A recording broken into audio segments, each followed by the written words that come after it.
Good day everyone. Today we are going to tackle about creating student sample projects using math digital tools for scaffolding. So our topic is going to focus on how teachers use math digital tools for scaffolding in order to better students' learning on mathematics. So our lesson objectives for today is to understand mathematical concepts using digital tools, solve problems with the help of technology, analyze and interpret data accurately, present their ideas clearly using digital platforms. And after the lesson, you will create a math-based project independently. So what is scaffolding? Scaffolding is a teaching strategy where the teacher provides support to students as they learn new concepts and skills. So this support is gradually reduced as students gain confidence and become independent learning. So in basic terms, no, is that scaffolding is when you are trying to learn how to ride a bike, and then because dili pa kayo kakabalo, there will be a guide that will guide you in trying to learn. And as gradually as mas makabalo na ka is mawala na tong support and you can now ride your own bike with yourself. So what is the importance of scaffolding in math? Scaffolding helps students understand difficult mathematical concepts by breaking them into smaller steps. It builds confidence, improves problem-solving skills, and allows learners to progress at their own pace. So that is the importance of scaffolding in math. Now, for digital tools in mathematics, digital tools help make math learning more interactive and engaging. Examples of this no is that is like Desmos, like spreadsheets such as Excel or Google Sheets, geometry, tools like GeoGebra, and presentation tools like PowerPoint or Canva. So that is some of the examples that are used in learning mathematics to better help students manipulate and interact with the learning. So that is for my part. Let us now proceed to our next reporter. So now let's proceed to our next topic, which is why use digital tools. So bakit nga ba natin kailangan gumamit ng digital tools? So digital tools allow students to visualize mathematical concepts and are often difficult to understand. So kibale, yung mga mahihirap na concept na mathematics is napapadali lang nila yung uh, murag ba sabta mo siya og dali ba tungod sa tabang sa isa ka digital tool. So they also promote active learning, improve engagement, and help students develop important digital skills need in today's world. So, di ba? Tungkol sa tabang sa digital tools, which is improve na to teaching, kuan siya, interactive, o dili siya board nga pagkakuan. And also, ma-engage mo ng mga students nga mo cooperate po dyan sa mga inner activities. Scaffolding process. So, the scaffolding process includes 4 main stages. So, ang scaffolding main process is may apat na stage. So, first is teacher modeling, where the teacher demonstrate the task. So, bale yung tinuturo ng teacher yung kung ano yung task na ibibigay niya, tsaka nagbibigay din siya ng instruction kung paano gawin at paano gawin ito. The next one is guided practice, where students try to with support. So, di ba? Dito is yung yung guro is ginagaya yung mga students na sa kanilang activity. Next is collaborative learning, where students work together. So, as you can see, no, collaborative. So, di ba? Yung pagtutulungan na nila bilang isang estudyante, di ba? Sa isang group task is may collaboration talaga yung pagtutulungan. Next is independent work, where students apply learning on their own. So, di ba? Last stage sa scaffolding process is independent work, which is yung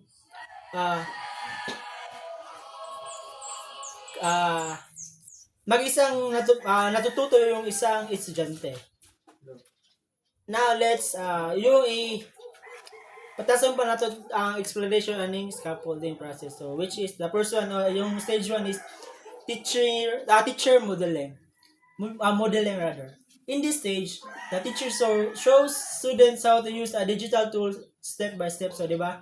Bale yung pinipresent ng guro yung isang apps o digital tools, then nagbibigay siya ng mga steps kung paano gawin o paano nila ito gamitin. So, for example, the teacher may demonstrate how to graph a linear equation and explain each part of the process, di ba?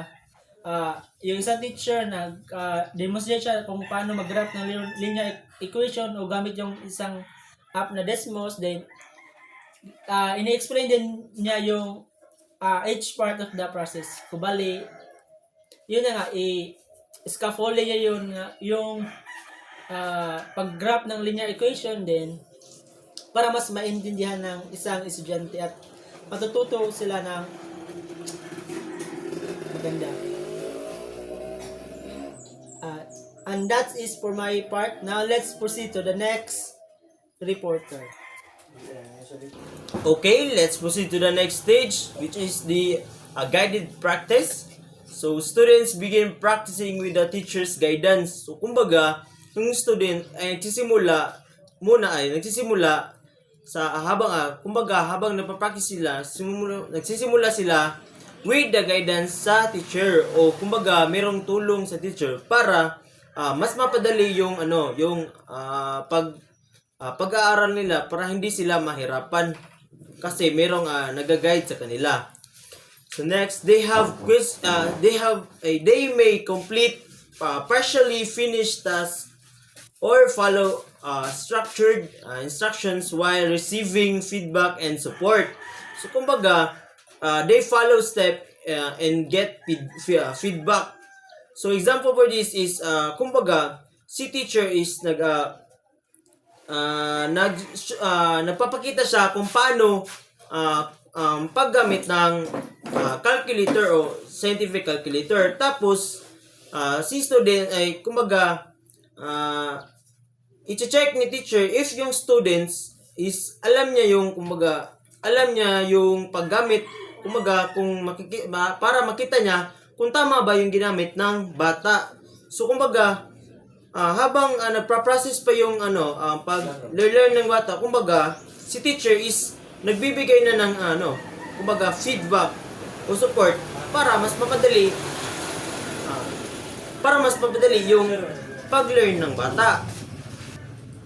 Okay, let's proceed to the next stage, stage 3. So collaborative learning.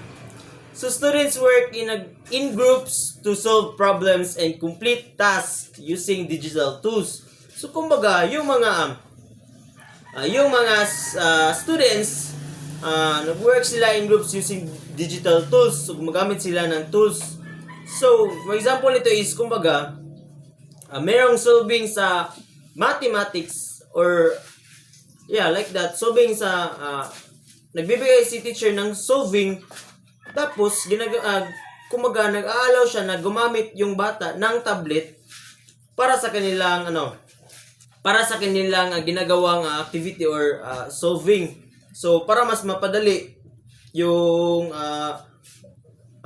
pag-solve ng bata at hindi sila mahirapan kasi mas madali nga mapakita yung kanilang solution o kumbaga yung kanilang answer. So, next is they have shared ideas, discuss solutions, and learn from each other while the teacher provides guidance when needed. So, kumbaga, yung mga students is nagbibigay sila ng kanilang kumbaga, sa kanila is meron silang, kumbaga, magbibigay sila ng kanilang mga ideas para kumbaga, magkaroon sila ng collaborations and kumbaga, brainstorming. Kumbaga, it's like ganun na brainstorming. Then, magdi-discuss sila about sa kanilang answer para magkaroon sila ng solution. And also, sa pamamagitan ng ganyan is mas marami silang ma-learn o kumbaga, meron silang mas malaking impact yung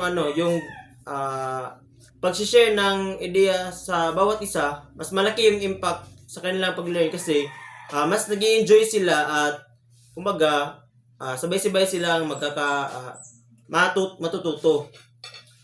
So next stage is stage 4 and this is the last stage. So independent project. So students apply what they have learned by creating their own math project. So kumbaga si students is students decides to create for example they create a chart that they show how many hours that they for example studying. So kumbaga gagawa sila ng chart para para makita nila kung ilang oras silang spend ng time sa pagsa-study. So kumbaga based sa ganun is makikita nila or mas malalaman nila yung time na kanilang pagsa-study. So next is they independently choose tools, solve problems, and present their outputs with minimal teacher support. So kumbaga yung students is gagamit sila ng kahit anong tools. For example, yung using Excel, kung paano gumamit ng Excel or Google Sheets kasi yun ang common na ginagamit ng mga students na lalo na sa mathematics. So for example, sila ang yun nga gumagamit sila gagamit sila ng Excel sa kanila lang without not actually without but kanang hindi masyadong tinutulungan sila lang ang their own practice. They practice their own. So ganun. So they for example using Excel, so they create a graph or something then they should explain that in the classroom. So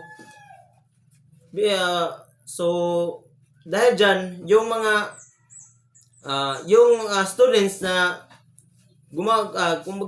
yung students na gagamit nito is sila is mas makikita ng teacher na meron talagang improvement sa kanila yung mga bata kahit wala masyadong tulong o wala masyadong support sa teacher. So yun yung point nito. So now let us proceed to the sample project. So in here we will discuss about what are the possible projects you will make after this discussion. So first is the graphing real life situations. So students will use a graphing tool to represent real life data such as distance and time. So in here you can use Desmos or GeoGebra. So you will create a graph and explain what the slope and intercept represent. So pwede niyo gamiton ang Desmos o ang GeoGebra sa pag-create nga specific project. So sample project 2 is the budget planning. So this is relevant po sa atong kalibutan karon. Students will use a spreadsheet to create a simple monthly project. So you can use Excel or spreadsheet in the Google Sites. You will organize data, use formulas, and present their work using charts. So dire makita na to ang isa pod sa application sa isa ka Google site which is the spreadsheet. So kani nga sample project is applicable ni siya atong Google site.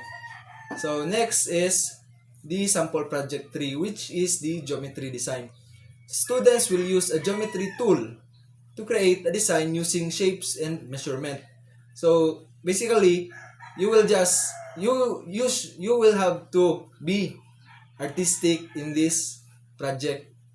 Say geometry design, but you will not draw it, but you will use Google Sites. So you will apply concepts like area, perimeter, and transformations. So, dili na kayo mo malisudan ani kay Google Sites lang inyong gamiton. So, next sample project is data investigation. Students will collect data from survey and analyze it using graphs. So, isa po ni siya sa pwede ninyo nga mahimong project. So, of course, you will collect data from a survey and analyze it using graphs. So, you will and also you will interpret the results and present your findings clearly. So, during a project is you will use Google Sites para makakollect og data or survey nga pwede nyo ma-recycle in the website and analyze it using graphs. So, makita na to dito. So, pwede mo mo gamit og any Google Sites nga gidiscuss sa previous nga mga presenters. Also, you will interpret the results and present their findings clearly, of course. So, those are the 4 sample projects that you can make for this using Google Sites. So, that's it. And next will be the assessment criteria which will be discussed by Ken. So now, let's talk about assessment criteria. So, student will be assessed based on their understanding of mathematical concept, effective use of digital tools, problem-solving skills, creativity, and clarity of presentation. So basically, when we say assessment, merong involvement ng activities. And also, when we say criteria, there was a standard. Meron siyang mga standard. So, see for example, if ako ang teacher, wala ko naka-grade sa inyo based on your wala ko naka-grade sa inyo based on your how you perform, but meron akong sinusunod na criteria or standards. See for example, when answering a math problem, so even though tama yung final answer, but your process is wrong, so dili ta makaingon na tagaan ta mo og perfect score. But merong nagko-correspond dyan sa criteria na binibigay din natin. So ganyan nag-work yung assessment criteria.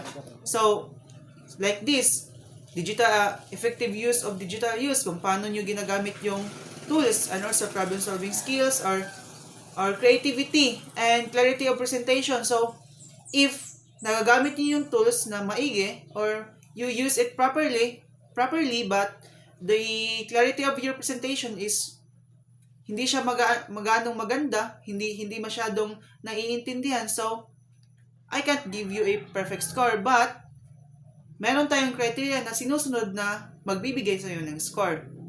So, let's move on to differentiation. So, differentiation is pagkakaiba, right? So, for students who need more support, step-by-step instruction and simpler tasks will be provided. So, in managing class, so obviously, meron talagang magkakaibang students. There are, sa sinasabi pa natin, slow learners, meron din yung mga advanced na, yung nakakaintindi agad-agad, or meron na sila mga advanced na mga knowledge about that specific topic.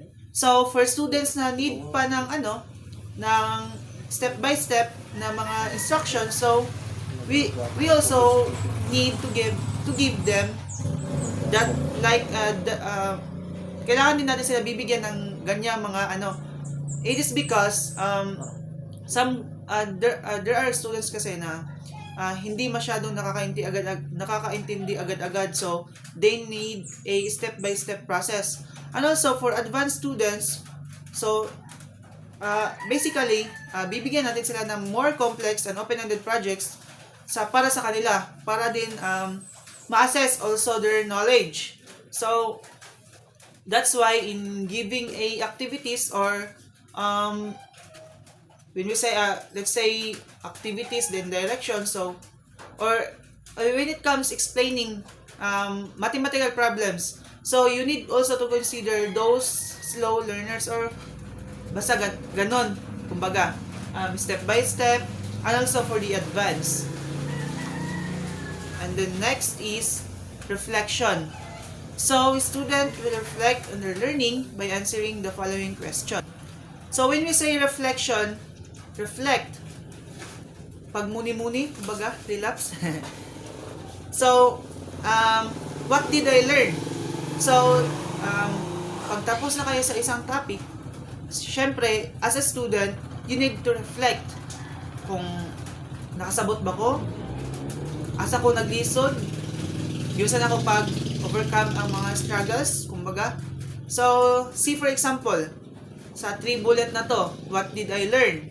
What challenges did I encounter? What did digital tools help me understand the lesson? So, see for example, solving a equation. So, now, what did I learn? So, you know how to solve equations. But, there are challenges na face mo. See for example, you struggled to solve where merong mga negative na mga numbers. So, you struggled. But, there are digital tools to make you understand, which is the calculator. So of course, when there's a digital tool, so mas mapapa-engage at mas mapapagaan yung learning mo. You learn how to solve equation, and then you struggle to do negative na mga numbers, but there are digital tools that helps you, which is the calculator. So, nasabtan na ba kalas? So, inga na siya mag-work when it comes to reflection. So, you need to reflect. And then, conclusion. So, digital tools make mathematics more engaging and easier to understand, right? So, mas napapagaan na mga technology or digital tools when it comes to, for example, solving. So, mas easy to understand, mas napapagaan yung learning. It is because you have a tools to help you. And also, scaffolding helps students build confidence and gradually become a independent learners. So when we say manggod scaffolding, it is step-by-step process, right? So when you teach students step-by-step, so mas na-appreciate nila at mas nakakaintindi sila. So that's why they become independent learners. Kasi you teach step-by-step and it is not complicated. So next is, through projects, students can apply their knowledge in meaning and creative ways. So, especially, if you know the topic and you know how to do it well, so, when there's a project, so makakagawa talaga kayo ng, ma-apply nyo talaga yung mga knowledge nyo. At also, you can be creative when it comes to projects. So, that's it for the conclusion. And do you have any questions about our topic for today? So, doon nagtatapos ang aming video reporting. Thank you. So, since we are done sa atong topic, so let's have an activity. So, we have a activity here called Real Life Math Digital Project. So, here are the task description, which is choose a real life situation and example, budgeting, business, travel, survey, and etc. And apply appropriate mathematical concept, use digital tools, and present your output clear or in creative way. So, here are the examples: budget planner, small business simulation, survey and data analysis, graphing real life data. So, you submit isubmit niyo ni through digital output and also together with short explanation and presentation. So, attach here, meron na tayong rubric dito. So, i-follow nyo na lang. So, karon ninyo ni ipasa. And that's all. Thank you.